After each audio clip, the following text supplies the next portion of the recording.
Olá, boa tarde. Obrigado, agradeço muito, Ié, pelo convite. E agradeço muito a esses dois grandes homens pelo que fizeram e estão fazendo para os dois meus países. Eu não sou um jurista, sou um cientista político, então vou tentar tratar o tema da lei através desta ótica e vou tentar me ater bastante ao tema. A lei. Acreditamos que a lei deva ser justa, deva fazer o bem, evitar e punir o mal. Acreditamos que os problemas surjam quando a lei é desrespeitada, corrompida e não aplicada. Está aparecendo aí? Ok, obrigado. E claro, o que todos nós queremos é o Estado de Direito, o império da lei, a segurança jurídica e o governo das leis, e não o governo dos homens. Mas a lei é feita por homens. E às vezes é a mesma lei a ser injusta, a ser ineficiente e a gerar corrupção. É a mesma lei a ser ferramenta de poder, de pilhagem e de controle social. Por exemplo, acreditamos que deveríamos ser todos iguais perante a lei. É o princípio da isonomia, da igualdade formal e jurídica. Mas é a mesma lei, às vezes, que faz diferenças. Que faz diferenças entre quem tem foro privilegiado e quem tem a justiça comum. Entre terra privada e terra estatal, sendo que na primeira alguém pode sempre pedir uso capião e na terra estatal nunca ninguém. É a mesma lei que faz diferenças entre trabalhadores privados que pagam impostos e burocratas estatais que recebem impostos e salários acima do teto e fora do mercado. É a mesma lei que faz diferença entre quem pode e quem não pode, entre quem pode tudo e quem pode nada. Acreditamos que o Estado deveria aplicar a lei, mas são eles, às vezes, que não respeitam a lei. Quando, por exemplo, faz o impeachment do presidente, mas não tira os direitos políticos. Quando o governador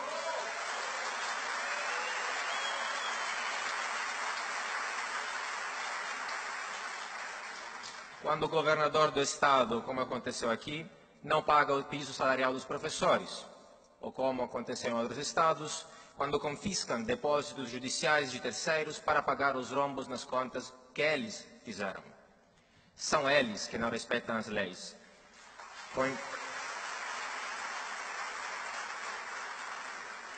Com encontros fora da agenda e salários acima do teto.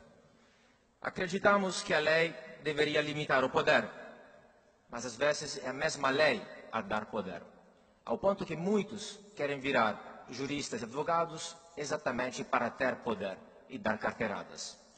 É a mesma lei a dar privilégios, carros com motoristas, cafezinho, vale terno e sofá no gabinete. É exatamente o fato que tudo está na Constituição, não por acaso a terceira Constituição mais longa do planeta, a dar poder ao Estado e a oberar o STF. É a vagueza da lei a deixar alguma margem de interpretação e muita margem de poder. Afinal, alguém já disse, aos amigos os favores, aos inimigos a lei.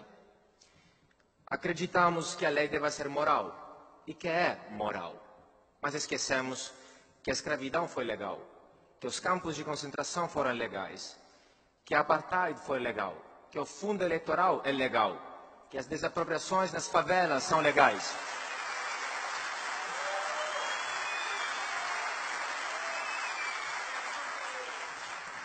Que ambulantes e mendigos são retirados das nossas calçadas todos os dias com força de lei. Esquecemos que o BNDES retira 9% do PIB dos pobres para redistribuir para as empresas grandes e ricas. Na verdade, a lei acaba com a moralidade. Quando, por exemplo, finge que está redistribuindo recursos para os pobres, e aí as pessoas não ajudam, porque pensam, eu já fiz meu dever, eu já paguei impostos. Quando institui, por exemplo, prioridades nos caixas e nos ônibus, e aí o que acontece é que quando chega uma gestante ou um velho, afinal, nós não deixamos passar, não deixamos sentar, porque pensamos que já existe um assento específico para eles. Ou quando confundimos a lei com moralidade. e aí nos tornamos robôs obedientes e amorais. Acreditamos ainda que a lei deva promover um ambiente econômico eficiente, mas é a mesma lei que gera ineficiência, torrando, por exemplo, bilhões e bilhões com Copa do Mundo, Olimpíadas, estádio em Manaus e em Brasília.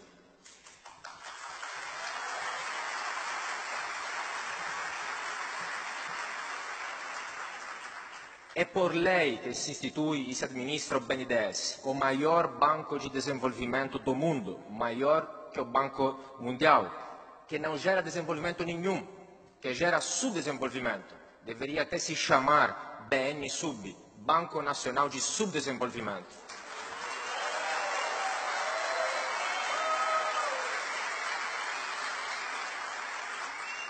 É por lei que se faz protecionismo. E é assim que o Brasil virou uma das economias mais fechadas do planeta. E para quem não acredita, porque sempre ninguém acredita, eis aqui os dados.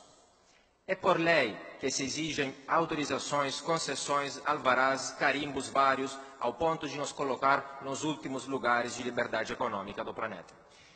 Na posição 153 em 180, pouco antes de países como Cuba, Coreia do Norte, Venezuela, entre os países quase não livres. É por lei que hiperregulamentam todos os dias a nossa vida. Vamos lembrar só alguns casos. Os mais recentes: rádio obrigatório nos celulares, regulação do esporte eletrônico, proibição de descontos para mulheres em bares e boates, segunda-feira sem carne, revisão obrigatória do ar-condicionado, kit anti-incêndio, salvo depois mudar de ideia, proibição do sal na mesa, proibição da cobrança para orçamentos, proibição de cobrar por sentar na mesa do bar. Teve até uma lei para decidir se a espuma da cerveja é cerveja.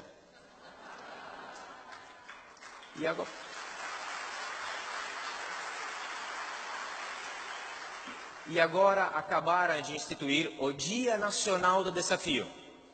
Todas as últimas quartas-feiras de maio, todas as empresas serão obrigadas a fazer 15 minutos de exercícios para os funcionários.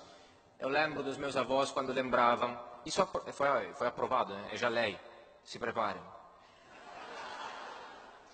Eu lembro dos meus avós quando me lembravam, quando me contavam do sábado fascista instituído por Mussolini, onde no sábado as pessoas deviam fazer ginástica em praça pública. Exatamente a mesma coisa. Desde 1988, foram aprovados 5,4 milhões de dispositivos legais, 769 por dia útil. Só ao nível federal são 15 por dia. Considerando os 3 entes federativos, e considerando que cada um de nós mora só em uma cidade, só em um estado, é uma média de 217 mil dispositivos legais em cima de cada um de nós. É humanamente impossível saber e seguir esta lei. E ainda, muitos repetem, o Brasil tem boas leis, o problema é que não são aplicadas. Não, o Brasil tem leis demais. Se fossem todas aplicadas perfeitamente, o Brasil pararia.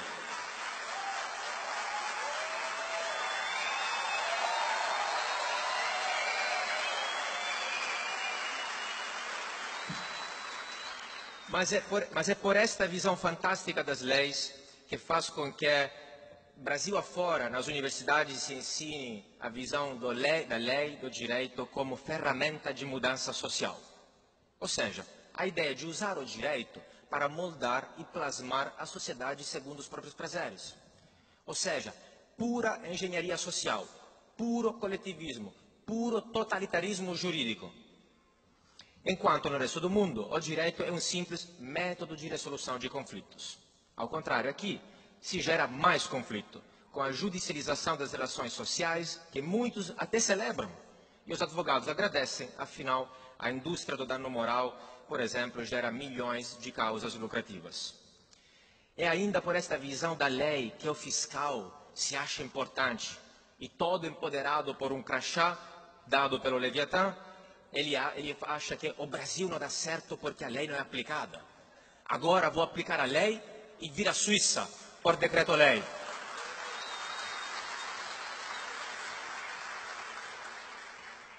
E é ainda por esta visão que as pessoas chegam até a delatar o próprio vizinho, porque ousou cortar uma árvore na própria propriedade, porque deu um tapa ao próprio filho.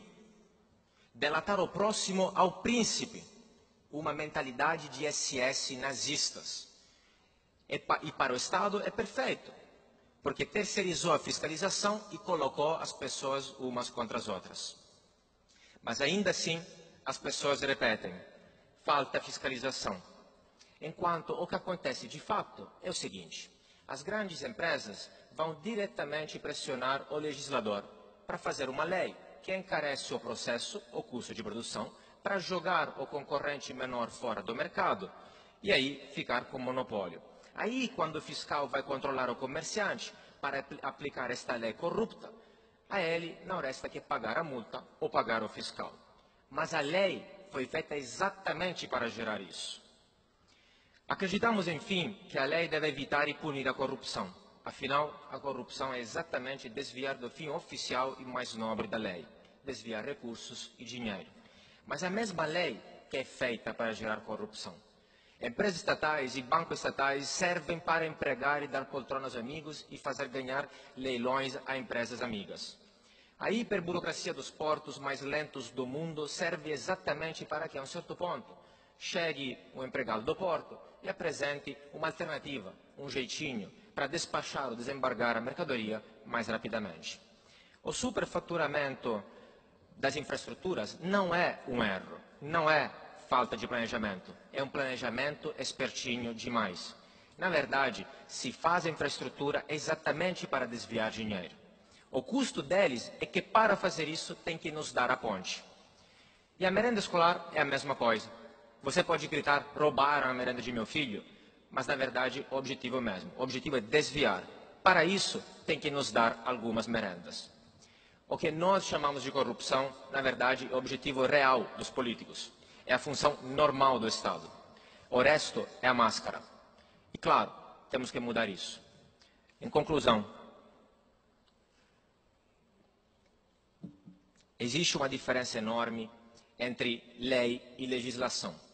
Aquela da qual estamos falando aqui até agora é, na verdade, a legislação e não a lei. As leis são as leis da economia, como a lei da demanda e da oferta, ou as leis naturais. A lei é um fenômeno descritivo, espontâneo, de baixo para cima, um fenômeno natural. A legislação é um fenômeno prescritivo, de cima para baixo, impositivo, é um fenômeno político.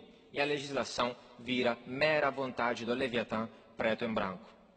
Sim, temos que respeitar a lei.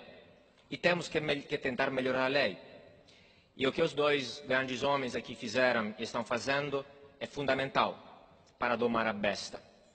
Mas não basta. Prender os responsáveis é essencial, mas não é só isso. É como quando você prende o chefe do tráfego e 3 segundos depois surge um outro.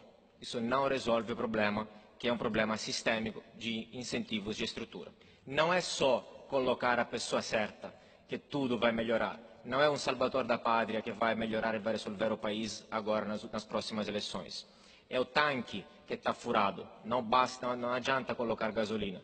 É o carro que tem que ser trocado e não só o motorista. O que temos que fazer?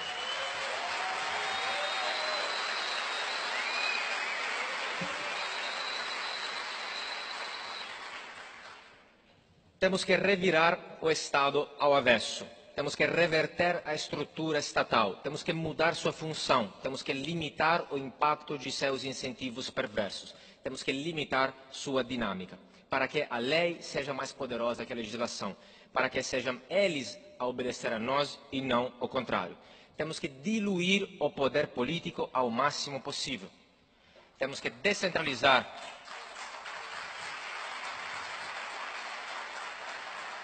Temos que descentralizar de Brasília para os estados, para os municípios e para os bairros, para nós poder fiscalizar o príncipe e não vice-versa. Para poder ter diferentes sistemas jurídicos em concorrência entre eles, experimentar e testar os melhores, emular os casos de sucesso e evitar os casos de fracasso. Métodos privados de resolução de conflitos, como a arbitragem, têm que ser ampliados para mais esferas. E, especialmente, temos que fazer uma divisão clara e forte entre economia e política, para minimizar o conluio, o lobismo e a corrupção. Temos que tirar a política da nossa vida e do nosso bolso. Para concluir, eu me lembro de um depoimento de uma senadora famosa, recentemente, se não era no TRF4 de Curitiba, no qual estava sendo perguntada se sabia de nomeações políticas nas empresas estatais. E ela respondeu, claro que sim. Mas esta é a lógica da política. O judiciário também tem sua lógica. E a política tem a sua. Vocês, então, estão querendo criminalizar a lógica da política? Cara senadora, é isso mesmo. Queremos criminalizar a lógica da política porque esta lógica da política é criminosa.